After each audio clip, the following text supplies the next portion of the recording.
రాష్ట్ర ప్రభుత్వం రెస్పాండ్ కావాలన్నా వద్దా? అంటే ఏంటి, కుంభకర్ణులాగా నిద్రపోతున్నారా? గాడిద పళ్ళు తోముతున్నారా?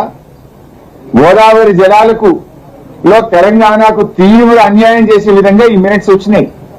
మినిట్స్ వచ్చి నెల మీద 4 రోజులైనా రేవంత్ రెడ్డి, ఉత్తమ్ కుమార్ రెడ్డి ఏం నిద్రపోతున్నారా? లేదు చంద్రబాబుకు దాసోహం అయిపోయిందా? ఈ రాష్ట్రాన్ని ఆంధ్రప్రదేశ్ లో తాకట్టు పెట్టిందా? రాష్ట్ర ప్రయోజనాలంటే మీకు పట్టవా? ఈ మినిట్స్ వస్తే ఎందుకు స్పందించలేదు? వినిపిస్తా ఏముందో ఇలా.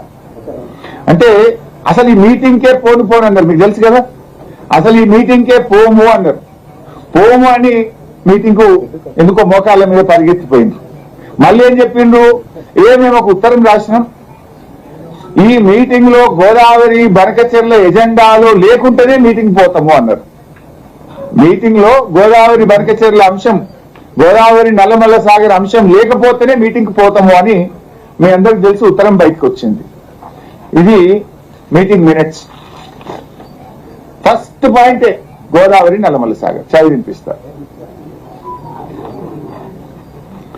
పోలవరం నల్లమల్ల సాగర్ ప్రాజెక్ట్ ఆ మీటింగ్ లో ఆంధ్రప్రదేశ్ నుంచి చాలా స్పష్టంగా వాళ్ళు రాసి పంపిన పాయింట్స్ లో ఆంధ్రప్రదేశ్ ప్రభుత్వం పెట్టిన ఎజెండాలో first point Polavaram Nallamala Sagar project.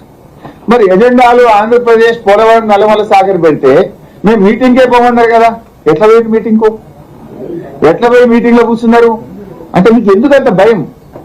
Telangana హక్కుల మీద, తెలంగాణ నీళ్ల మీద మీకు సోయి లేదా, బాధ్యత లేదా? ఒక ఆయన తెచ్చిపెట్టింది అడ్వైజర్ ఆదిత్యనాథ్ దాస్, ఆయన పక్కా ఆంధ్రప్రదేశ్ ఏజెంట్, చంద్రబాబు ఏజెంట్, తెలంగాణ ద్రోహి. ఆయనను ఇవాళ తెలంగాణ తరఫున చైర్మన్ గా మీకు మీటింగ్ పంపితే జరగకపోతే ఏం జరుగుతుంది? ఇలా ఏం జరిగింది ఆ మీటింగ్ లో కూడా నేను చెప్తాను. ఇవాళ ఆదిత్యనాథ్ దాస్ ను చైర్మన్ పెట్టి దొంగ చేతికి తాలూకు చేయించినట్టు చేసి ఇవాళ ఈ మీటింగ్ మినిట్స్ లో page 1 paragraph 3 I will read out. ఇది అఫీషియల్ మీటింగ్, ఇది నా సొంతది కాదు, ఏం కాదు, ఢిల్లీ నుంచి వచ్చిన official minutes of the meeting. Page 3 paragraph 3 page 1. It was highlighted during the presentation that the GWDT submitted its further report in 1980 and the decision included a series of agreements concluded among basin states Maharashtra, Karnataka, erstwhile Andhra Pradesh, erstwhile Madhya Pradesh and Orissa. Though the tribunal did not quantify the water availability in Godavari basin, nor did it apportion the Godavari waters among the basin states. The Godavari నదీ జలాలు రాష్ట్రాల మధ్య అసలు కేటాయింపులే జరగలేదు. Tribunal అనేటువంటిది గోదావరి జలాలను రాష్ట్రాల మధ్య పంచనే లేదు అని, గోదావరి జలాల్లో తెలంగాణకు అడ్వాంటేజ్ ఉంటే అసలు నీటి కేటాయింపులే లేవు అని ఆంధ్రప్రదేశ్ చెప్పింది. అది మినిట్స్ లో వచ్చేసింది. అంటే మీరు దూరు బసవనాలకు ఒప్పుకున్నారా? ఈ మాటను మీరు అగ్రి అయ్యింది కనుకనే ఇప్పటిదాకా రిప్లై రాయలేదా? జనరల్ గా ఒకవేళ మినిట్స్ తప్పు వస్తే ఏం చేస్తాము? ఇది తప్పు వచ్చింది మినిట్స్, మేము దీనికి ఒప్పుకోము అని తక్షణమే తెలంగాణ స్పందించాలి కదా. అంటే మీరు స్పందించలేదు అంటే దీన్ని మీరు ఒప్పుకున్నట్లు లెక్క. నెల మీద 4 రోజులైనా ఈ మినిట్స్ తప్పు అంటలేరంటే ఆ మీటింగ్ లో మీరు ఒప్పుకున్నట్టే లెక్క.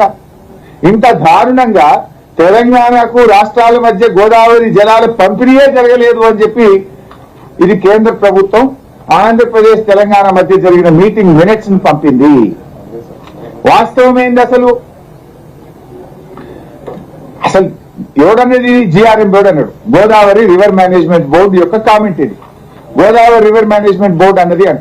అసలు గోదావరి రివర్ మేనేజ్మెంట్ బోర్డు యొక్క పరిధి ఏంది, దాని బాధ్యత ఏంది? అది కేవలం రాష్ట్రానికి కేటాయించిన జలాలను ప్రాజెక్టుల వారీగా పంపిణీ చేసే బాధ్యత ఏపీ రీఆర్గనైజేషన్ యాక్ట్ GRMకి ఇచ్చింది. ఇది వాడు లిమిటెడ్ కాదు. అసలు ట్రిబ్యునల్ అవార్డును ధిక్కరించేదో, ట్రిబ్యునల్ అవార్డును ప్రశ్నించే హక్కు GRMకి ఉంటుందా? How can he ask this? Why are you mum? Why are you not opposing these minutes?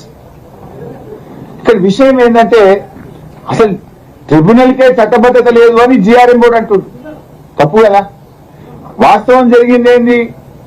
నిజంగా ఒకవేళ ట్రిబ్యునల్ కేటాయించకపోతే, ట్రిబ్యునల్ రాష్ట్రాల వారికి నీళ్లు కేటాయించ